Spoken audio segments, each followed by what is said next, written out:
வணக்கம் நண்பர்களே. இன்றைக்கி வீடியோவில் குழந்தையோட தலை வந்து எந்த மாதத்தில் எந்த வாரத்தில் வந்து தலைகீழ் நிலைமைக்கு வந்து திரும்பும், அப்படி குழந்தையோட தலை வந்து தலைகீழாக திரும்பலை அப்படின்னா என்னென்னலாம் செய்யணும் அப்படின்றத பற்றி தான் பார்க்க போகிறோம். வாங்க வீடியோக்குள்ளே போகலாம். பொதுவாகவே குழந்தையோட தலை அப்படிங்கிறது 8வது மாதத்தில், அதாவது 32லேருந்து 36 வாரங்களுக்கு வந்து தலைகீழ திரும்ப ஆரம்பிக்கும். ஒரு சிலருக்கு வந்து 32வது வாரத்துலேயும் 34வது வாரத்துலேயும் க்ரோத் ஸ்கேன் பண்ணும்போது ஸ்கேன் ரிப்போர்ட்டில் வந்து ஹெட் டவுன் பொசிஷன் அப்படி இல்லைன்னா செஃபாரிக் பொசிஷன் அப்படின்னு கொடுத்துருப்பாங்க. அப்படின்னா குழந்தையோட தலை வந்து தலைகீழ் நிலைமைக்கு திரும்பிடுச்சு அப்படின்னு அர்த்தம். ஒரு சிலருக்கு வந்துட்டு ப்ரீச் ப்ரெசன்டேஷன் அப்படின்னு கொடுத்துருப்பாங்க. ப்ரீச் அப்படி இல்லை ட்ரான்ஸ்வர்ஸ் அப்படின்னா குழந்தையோட தலை வந்து இன்னும் தலைகீழ் நிலைக்கு வந்து வரலை அப்படின்னு சொல்லி அர்த்தம். குழந்தையோட தலை வந்து எல்லாருக்குமே வந்து 32 வாரத்துலேயே வந்துருமா அப்படின்னு சொல்லி பார்த்தோம் அப்படின்னா கண்டிப்பாக கிடையாது. 100ல் 75% பெண்களுக்கு தான் வந்துட்டு குழந்தையோட தலை 32 வாரங்கள்லேயே வந்து திரும்ப ஆரம்பிக்கும். இன்னும் ஒரு சிலருக்கு 36 வாரங்கள் வரையுமே, டெலிவரிக்கு கொஞ்சம் நேரத்துக்கு முன்னாடி தான் தலை வந்து திரும்பி கீழே அவங்களோட தாயோட இடுப்பு எலும்புக்குள்ளே வந்து இறங்க ஆரம்பிக்கும். உங்களுக்கு வந்து குழந்தையோட தலை திரும்ப என்னெல்லாம் செய்யணும் அப்படின்னு சொல்லி பார்த்தோம் அப்படின்னா, நடைப்பயிற்சி, அதாவது வாக்கிங் போகிறது அப்படிங்கிறது ரொம்ப முக்கியமானது. வாக்கிங் போகிறது மூலமாக நம்மளோட இடுப்பு எலும்புகள்லாம் வந்து என்னவாகும் அப்படின்னா விரிவடைஞ்சு கொடுக்கும். இது மூலமாக கூட குழந்தையோட தலை வந்து திரும்ப உங்களுக்கு வந்து ஆரம்பிக்கும்.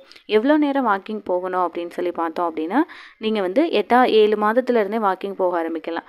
முதல்ல வந்து ஒரு 10 நிமிஷம் வாக்கிங் போக ஆரம்பிக்கணும். அதுக்கப்புறம் 20 நிமிஷம் ஆக்கி அதுக்கப்புறம் 30 நிமிஷம் உங்களால் முடியும் அப்படின்னா நீங்கள் 45 நிமிஷம் 3/4 மணி நேரம் கூட வாக்கிங் போகிறது ரொம்ப நல்லது. ஆனால் வாக்கிங் போகும்போது தனியாக போகாமல் கூட ஒருத்தவங்க துணைக்கு வர்றது ரொம்ப முக்கியமானது. அது மட்டும் இல்லாமல் வெறும் வயிற்றோட வாக்கிங் பண்ணாமல் இருக்கணும் வேணாம். ஏன் அப்படின்னு சொல்லி பார்த்தோன்னா, ப்ரெக்னென்சி பீரியடில் நிறைய சோர்வு இருக்கும் அப்படின்றனால வெறும் வயிற்றோட வாக்கிங் பண்ணுறது உங்களுக்கு மயக்கம் கூட வரலாம். அதனால் வாக்கிங் போகிறப்ப ஒரு வாட்டர் பாட்டில் கூட எடுத்துகிட்டு போகிறது ரொம்ப நல்லது. அதுக்கப்புறம் வேறு என்னெல்லாம் பண்ணலாம் அப்படின்னு சொல்லி பார்த்தோம் அப்படின்னா, பட்டர்ஃப்ளை எக்ஸசைஸ், இந்த இமேஜில் இருக்க மாதிரி இந்த எக்ஸசைஸ் வந்துட்டு நீங்கள் பண்ணணும். ஒரு நாளைக்கு ஒரு காலையில் 10 டைம், இல்லை அப்படின்னா ஈவினிங் 10 டைம். இதுக்கு மேலே பண்ணுறது உங்களோடது, ஆனால் ஒரு 10 டைம் பண்ணுறது ரொம்ப நல்லது. அதுக்கப்புறம் ஹாஃப் ஸ்குவாட்டிங் எக்ஸசைஸ், இதில் பண்ணியிருக்க மாதிரி ஸ்குவாட்டிங் பொசிஷன், அதாவது நம்ம இந்தியன் டாய்லெட் யூஸ் பண்ணுவோம் இல்லையா, அந்த மாதிரி ஃபுல்லாக உட்காராமல் பாதியாக உட்காந்து எழுந்து காலையில் ஒரு 10 கவுண்ட் பண்ணுறது, அப்புறம் ஈவினிங் 10 கவுண்ட் பண்ணுறது மூலமாக குழந்தையோட தலை வந்து ஈஸியாக திரும்பி உங்களோட மதரோட பெல்விஸ்குள்ளே, அதாவது இடுப்பு எலும்புக்குள்ளே போக வந்து இந்த எக்ஸசைஸ் ரொம்ப ஹெல்ப் பண்ணும். எக்ஸசைஸ் பண்ணணும், வாக்கிங் போகணும் அப்படின்னா ஒரே டைமில் எல்லாமே, அதாவது காலையிலேயே 30 மினிட்ஸ் 45 மினிட்ஸ் எக்ஸசைஸ் பண்ணிவிட்டு வாக்கிங் போயிட்டு உடனே வந்து டயர்டாகிடக்கூடாது. காலையில் எழுந்து நீங்கள் இப்போ வாக்கிங் போகிறீங்க அப்படின்னா போயிட்டு வந்து கொஞ்சம் நேரம் ரிலாக்ஸ் ஆகிட்டு அதுக்கப்புறம் ஒரு 10 எக்ஸசைஸ், ஸ்குவாட்டிங் எக்ஸசைஸ் 10 பண்ணலாம்.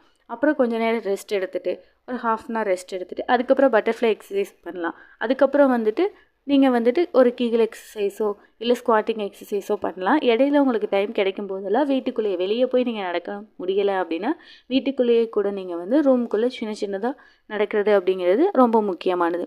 இதெல்லாம் ஃபாலோ பண்ணிங்க அப்படின்னாலே குழந்தையோட தலை வந்து நல்லபடியாக எந்த ப்ராப்ளமும் இல்லாமல் தலைகீழ் நிலைக்கு வந்து வந்துடும். தலைகீழாக வந்து அதுக்கப்புறம் அந்த மதரோட பெல்விஸ்குள்ளே, இடுப்பு எலும்புக்குள்ளே வந்து இறங்க ஆரம்பிக்கும். இந்த வீடியோ ரிலேட்டடாக ஏதாவது டவுட் இருந்தது அப்படின்னா கீழே கமெண்ட் செக்ஷனில் கமெண்ட் பண்ணுங்கள். நன்றி.